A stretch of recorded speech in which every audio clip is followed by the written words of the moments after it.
কুমিল্লা ৯ নির্বাচন এলাকা পূর্ণ উদ্ধার চাই আমাদের। আমরা ৯ নির্বাচনের এলাকা পূর্ণ বহাল না হলে আমরা ঢাকা চট্টগ্রাম মহাসড়ক বন্ধ করে দিতে বাধ্য হব এবং কুমিল্লাতে হরতাল দিতে বাধ্য হব। আমাদের দাবি মানা না পর্যন্ত আমরা রাজপথে থাকবো ইনশাল্লাহ। আমাদের মনিরুল চৌধুরীর নির্দেশে আমরা যে আন্দোলন সংগ্রাম করা দরকার সকল আন্দোলন সংগ্রাম আমরা করে যাব ইনশাল্লাহ। আমাদের সাবেক ৯ নির্বাচনী এলাকার ফিরানোর দাবিতে আজকের এই মশাল মিছিল, এই মিছিলে ছাত্রদল, যুবদল, সব ধরনের রাজনৈতিক দল সবাই মিলে একসাথে হয়ে আমরা এই আন্দোলন করব।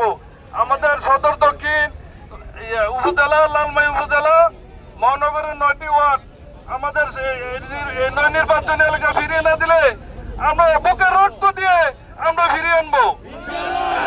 আর আমাদের দাবি যদি আদায় না হয় আমরা এই ঢাকা চিটাগাং নোয়াখালী রোড বন্ধ করে দিয়ে আমরা এর আনবো ইনশাল্লাহ।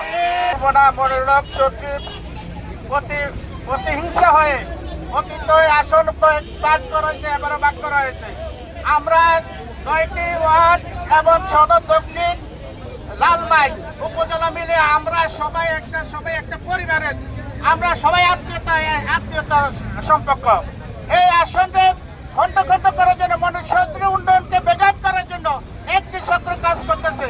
আমরা এই কাজকে আমরা ব্যাঘাত করবো এবং আগামী দিনে যে কোনো কর্মসূচি প্রয়োজনে এই বিষয়ে আমরা সবাই শুরু করবো। ২২ নং ওয়ার্ড পাশে আসন না পাওয়া পর্যন্ত কোন আন্দোলন আমরা বন্ধ করবো না।